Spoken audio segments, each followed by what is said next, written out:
This is It's Not in the Syllabus podcast, the how to's of a student beyond classroom walls.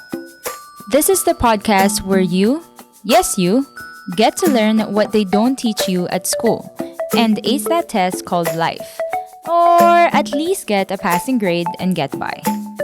It's Not in the Syllabus is a podcast brought to you by the Adventist International Institute of Advanced Studies, together with the Student Association, where we feature stories by the students and for the students.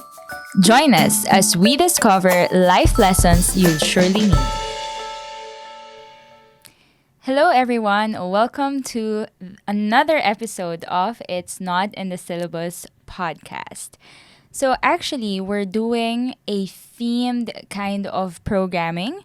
And for this month or the following few episodes, we're actually doing a theme on student life hacks. So I'm pretty sure students in IAS would want to hear about this. And our topic today is actually very, very important. And we have a special guest hailing from Chile. Hi, Felipe. Hey Kim, hi everyone. How are you? I'm good. I'm really happy to be here. So thank you for inviting me to this program.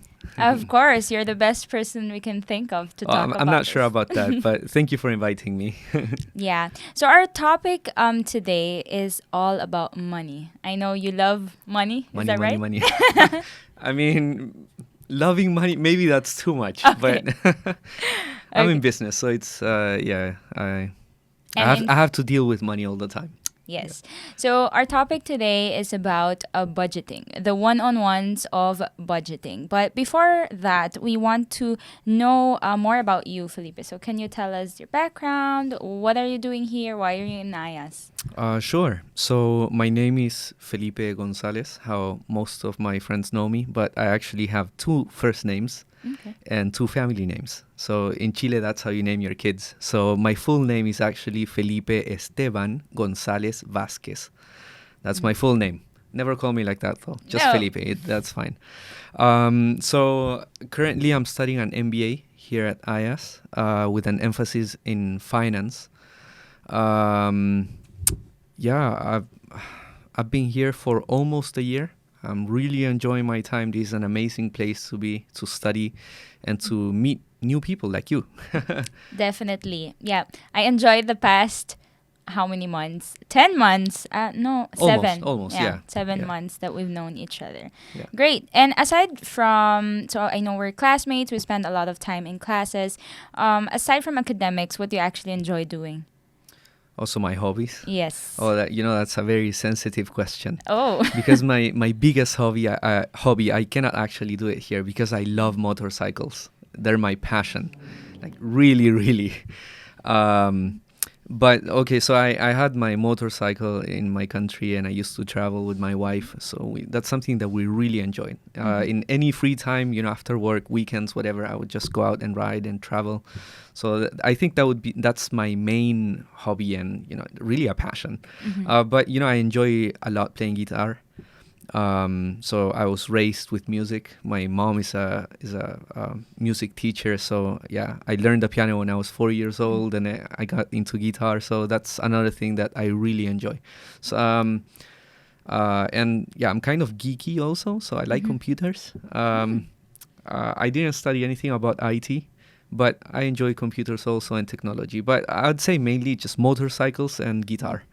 Okay. And I bet one of the reasons why you're not able to do that is because, well, gas prices have increased, getting a motorcycle is expensive. So those are, my assumption, your considerations why you didn't get a motorbike here? No, not really. It's actually because I don't have a salary. So I have to Okay. sustain myself, and my family, my wife and I. Well, before coming here, maybe I should tell you about my past, right? So, Sure. Previous work experience. So before coming to IS, I was actually working for the church for one of the conferences in southern Chile. So I was working as an associate treasurer / controller for the conference. So when I decided to come here, I was not sponsored by the church. It was just a decision that my wife and I made. And yeah, also because of a scholarship that I got here at IAS. But that meant that, goodbye to my salary, goodbye to, that, how you say it, that Comfortable income. living. Yeah. So, so I think that's the main reason. You never know if you have an emergency here or, whatever thing, you need to have some money like saved just in case of anything. So that's why maybe we could buy a motorcycle, but we choose not to. Because there are other priorities just to survive here for some more time. Yeah. Yeah, on that note, actually, I think a lot of our listeners can relate to that because a lot of our students here in IAS are either scholarship students or does not have any income, or same like you, they've saved that before and now they're self-sponsored, but they also do not have any salary. I mean, how do you think budgeting would be relevant for them? But before we actually go there, maybe we should define budgeting for for our audience. Can you define it in your own terms? Oh, yeah. Definitely in my own terms, because I don't have, like a dictionary definition for budgeting. But how I would define budgeting is just, it's very simple. It's just allocation of money, right? That's it. Because budgets, it's not a law. There's nothing forcing you to follow a budget, especially when we talk about personal finance, because it's very different when you're in a company or it's a requirement whichever organization you're in. A budget, that's really important. I mean, if you miss the budget, well, it depends also how the organization is, but it can be it's much stricter. That's what I'm trying to say. Yes. So when you're talking about personal finance, it's not really a must. Must. Yeah. So it's just a guideline. Yeah. So why do you think it's important for people to budget? Do you think that everyone should do their personal budgeting? Definitely. Okay. Yeah. Okay. So if you're listening to this right there, if you're listening to this and you're not budgeting, you're making a huge mistake. Oops. Yeah. Okay, so you better listen. No, definitely. I think that's one of the fundamental things that anyone, not just if you're married. Sometimes people say, "Oh no, I'll do it when I get married, when I get a family, or whatever." Or when I start earning money. When I start earning money, when I get my salary, then I will budget. No. You have to start doing this. Especially when you don't have any money, because that's how you build discipline. So, yeah. That's true. So I guess for our listeners, you can grab a pen and a paper in case there are important details that you shouldn't miss. Going back to my question earlier, how do you think students who are not earning can start budgeting? Well, that's actually a pretty difficult question to answer. Because when you think about budgeting, you're thinking about a stable income, right? Because you budget the money that that is going to come into your pockets, just putting it somehow. But when you're a student like myself, I don't have an income. And I know that's the case for many of other students, not just here in IAS, but, anywhere. If you're a student, most of middle class people don't have a stable income. So that makes it kind of tricky. So how do you do it? If you don't have an income, then you might say, okay, so what am I even supposed to budget? Right? Just all expenses. So even though you may not have a stable income, I think it's very important that you anyways have a budget, like for your minimal, how do you say it? Now I'm having a hard time with my English. Don't worry. With my minimal savings. No. Spendings. Spending. So, spendings. Okay. That was the word. Yeah. Okay. So, for example, you have to eat. Yes. Right? Like everyone. Nobody can say, "Oh, I'm not gonna eat this week," right? So you know that you have to eat.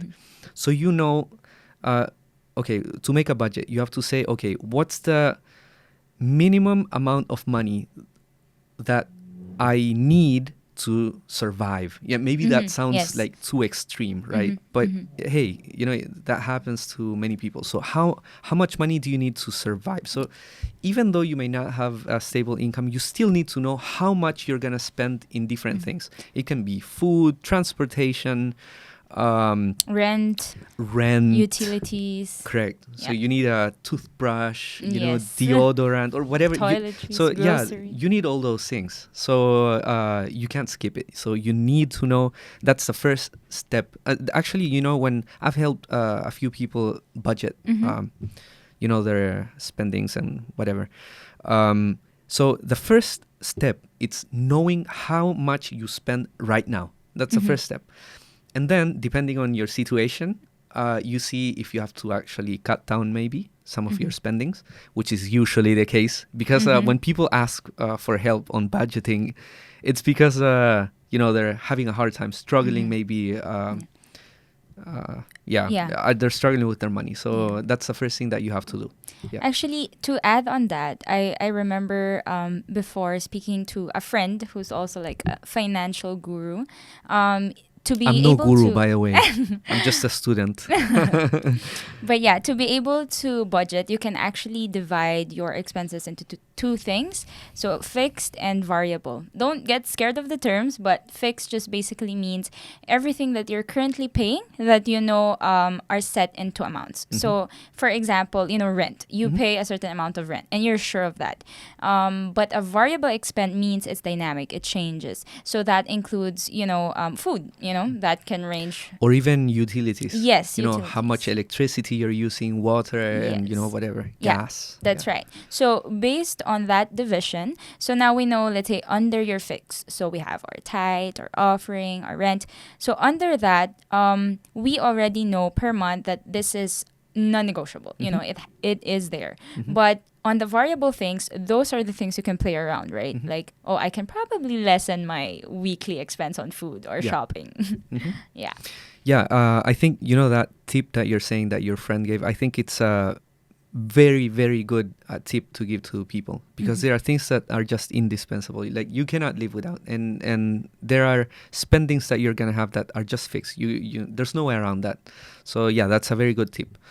You should continue your other tips. I'm not sure if I have many tips, but...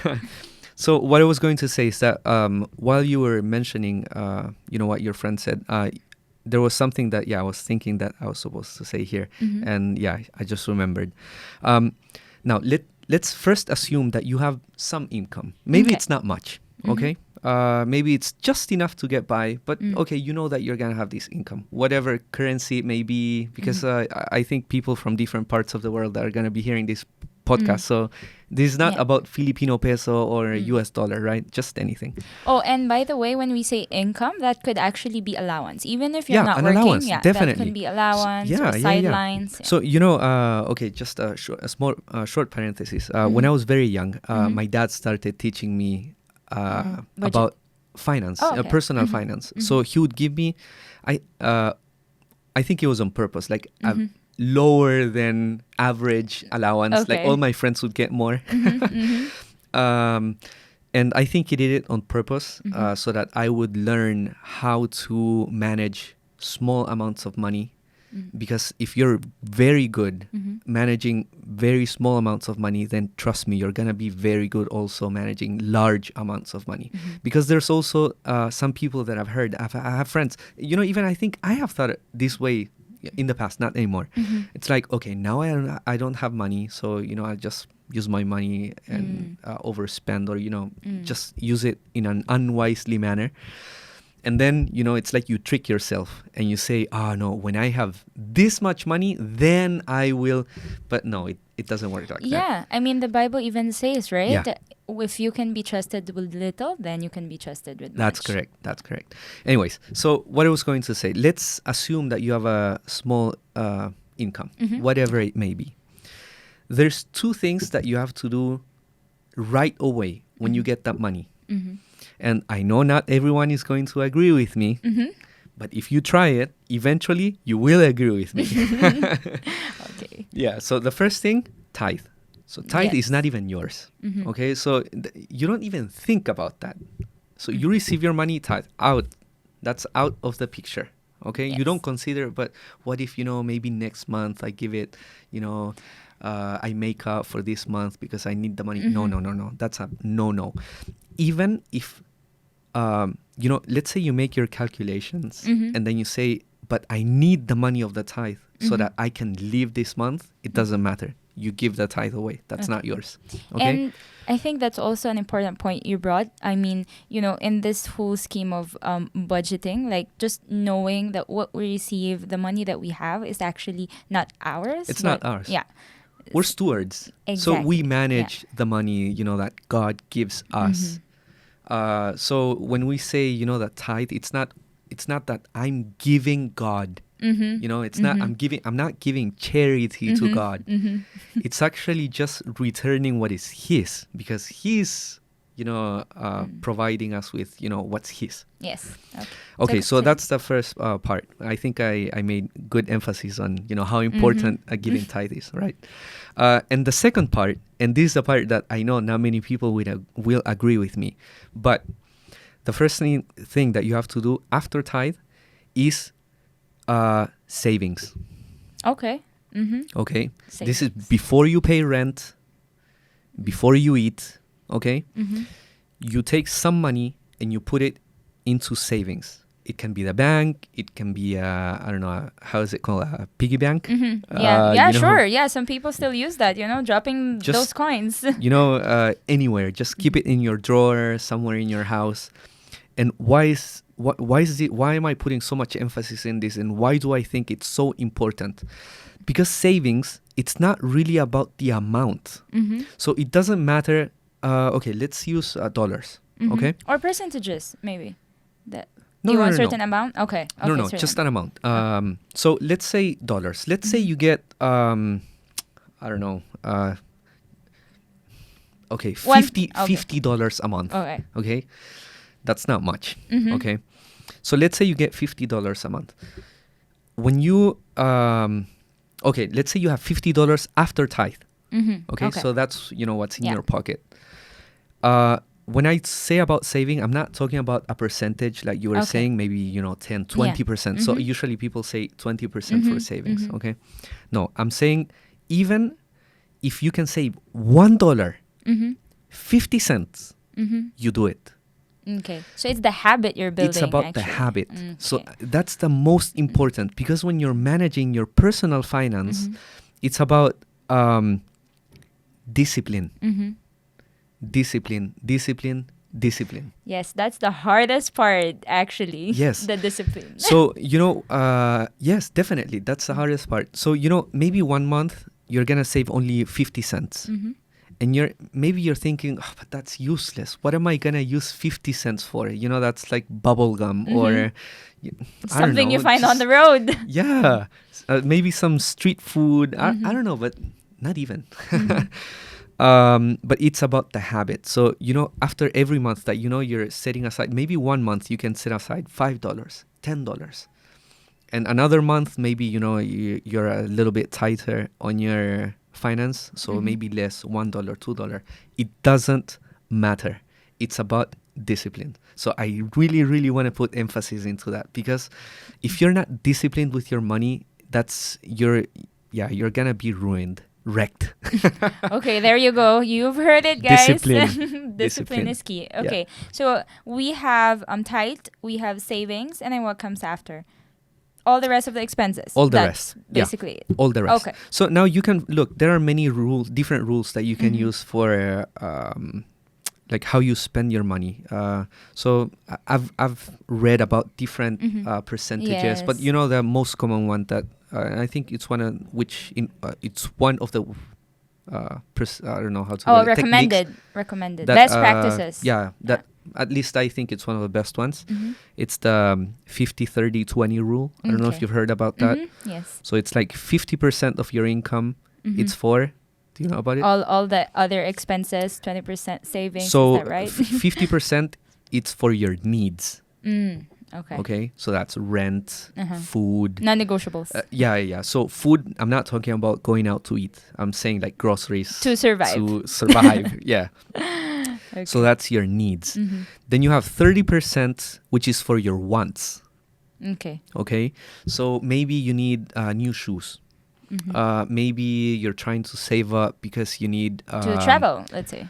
yeah, to travel, or I don't know, even more basic things. So let's say that you need new glasses. So getting glasses it's actually pretty expensive. It's actually a need. Sorry, for me at least. Yeah. But the thing is that you can plan it unless it broke down or something. Yeah, okay, but I'm gonna get into that. Okay. If things don't go the way that you have planned it. Okay. So you have 30% for your wants. Mm-hmm. And then you have 20%, which is for your savings. Okay. Savings and or paying debt. Okay. Okay? Okay. Because not everyone... no, actually, I think most of the people have some kind of debt. Mm-hmm. So... Don't you think it should be separated? The savings and the paying of debt? Yes. Okay. Yes, I think so. Just to make it clear. Yes. Yeah. I also agree that way. Yep. And actually, I'm against debt. So if you have debt, try to... Get rid of it. Get rid of it as soon as possible. But if you have debt, you have to plan for that also. Mm-hmm. So you with the money that you're thinking about saving, so that 20%. Let's say that the 20% goes to your savings account. Mm-hmm. You have to make an emergency fund. Yes. That's a must. What do you think is the rule on the emergency fund? Because I've heard of like, when I used to earn a monthly income, I think if I'm not mistaken, it has to be about like 3 times your monthly income. Like that was the prescribed emergency fund. But what do you think is reasonable? So I think that's the minimum. Okay. Yeah. Okay. I agree with that. But actually, I think that in your... emergency fund, you should have at least 6 months of worth of monthly salary. So let's say that you are fired, you're left without a job, some emergency, something happens, or accident, whatever. or you can live, without having any income for at least 6 months. Okay. Yeah. So that's my recommendation. But I know that people have different views on these. But so I think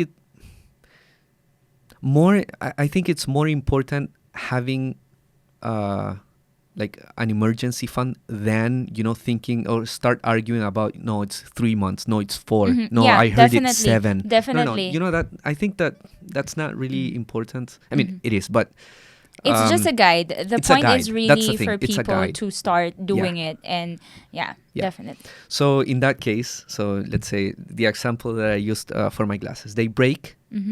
So your budget, it's not gonna be distorted because something. Yeah, you're not gonna feel that this is gonna be a huge burden for me, and I have to do it anyway. And I don't have money, so maybe I'll have to use my credit card. No. You have your emergency fund, and then you have the money to get from there, so that you can use, for these kinds of things. Yeah. And I guess just putting it in the local context, and I know that we've spoken about this so many times, but Filipinos love to eat out. Like every time something happens, there's an occasion to celebrate for. Yeah. And even those people in IAS, I think, have started adopting to that idea as well. I mean, we celebrate Christmas as early as September. So, so that, budgeting also helps us to like say no to certain occasions or say no to certain places that we shouldn't go to. So that's the important part about discipline. Because, okay, let's face it, a budget. So, okay, no. Let's say you make a budget. Nobody is going to be behind you, with a gun to your head saying, because it's follow your budget. That's not going to happen. So it depends on you, right? So it's just discipline.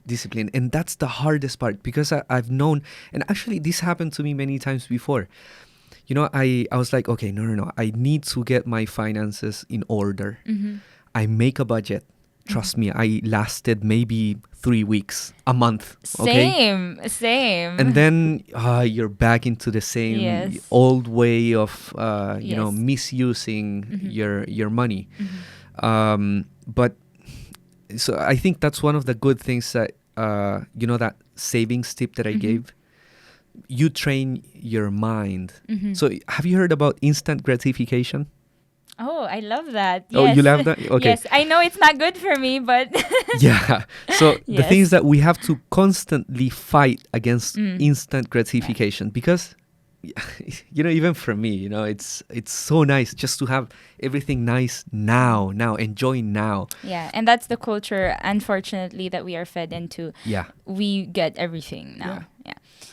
Okay. Anyways, yeah. Yeah, I mean, there's really, a lot to talk about when it comes to budgeting. I think just one more thing I also wanted to share our listeners, and this is an advice that I got from my dad. It must be good advice then. Oh, yes, definitely. So, Dad, if you're listening, so he actually suggested to leave out 20%. Yeah. So the 20% of your income. So even if you just earn, let's say, 100 pesos, 20% of that. So 10% definitely goes to your tithe.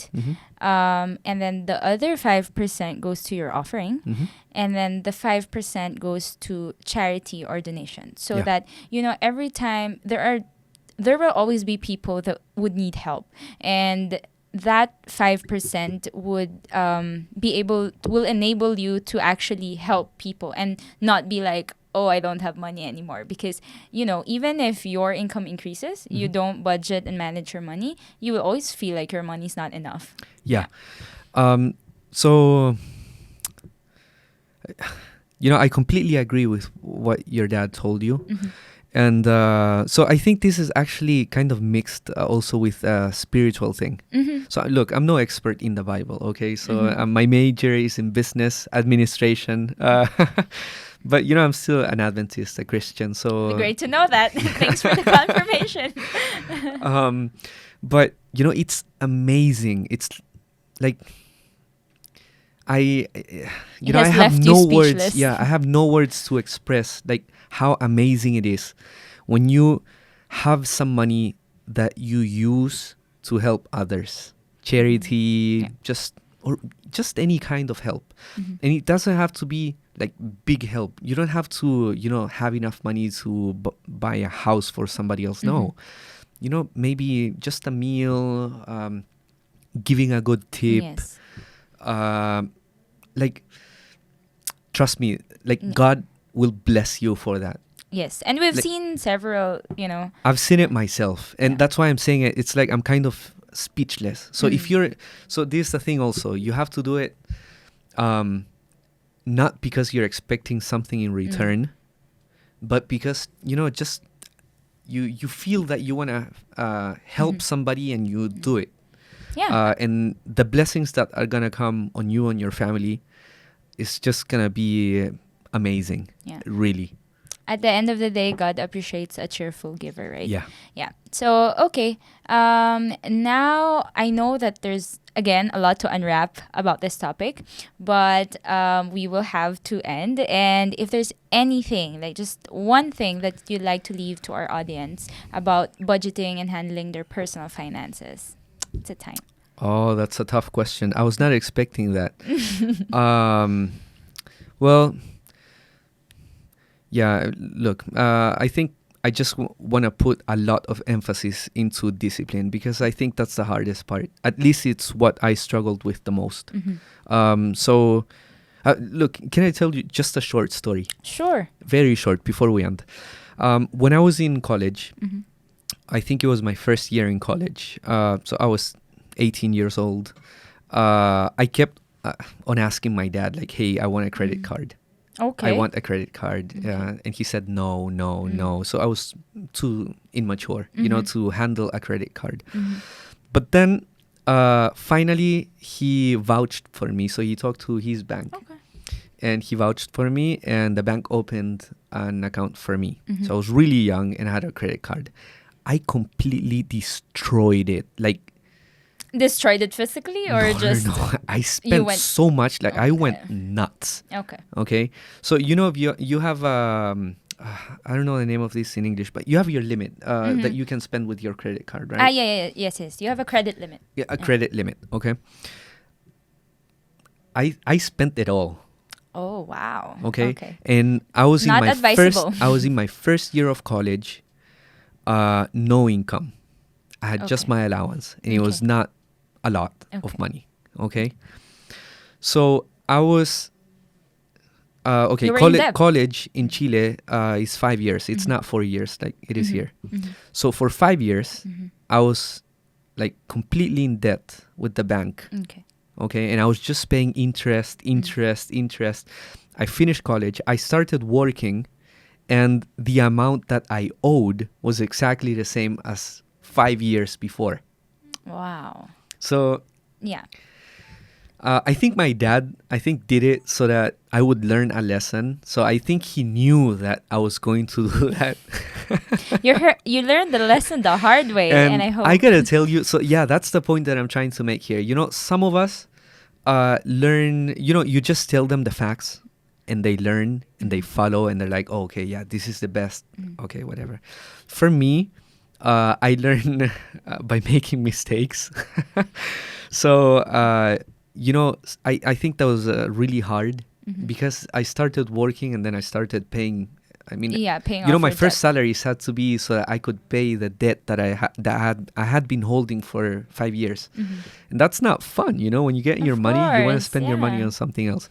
But one of the most valuable lessons that I learned from this is discipline. Like really, because after that, trust me, I never went back to the same. Never again. Never again. And then it's like that made me be more conscious on how I spend my money, even in small things, everyday things. So yeah, discipline. And one last tip. You asked me for one, but okay, I'll say two. Okay, go ahead. When you budget your money, you have to budget until the last cent. Okay, don't leave anything out. So you don't basically. say, okay, I'm gonna budget this, and then I think I'll leave maybe 10%, just there. No. You have to allocate every single penny, peso, centavo, however you want to call it. Everything has to be allocated, and that's gonna help you also, with your head. Yes, definitely agree. Yeah. Okay, thank you so much, Felipe. So I hope that our listeners have actually learned a thing or two about budgeting. And if you need help, I'm sure Felipe will be happy to help you. I mean, Yeah, you can sure, just, sure. You can message him. contact me. Yeah. Just message me. I'll be happy to help. Yes, yeah. All right. So that is our episode. Thank you once again, Felipe, and I'll see you. See you. Thank you once again for inviting me. So yeah, it was really nice to be here. So thank you. Bye, everyone. Bye, everyone.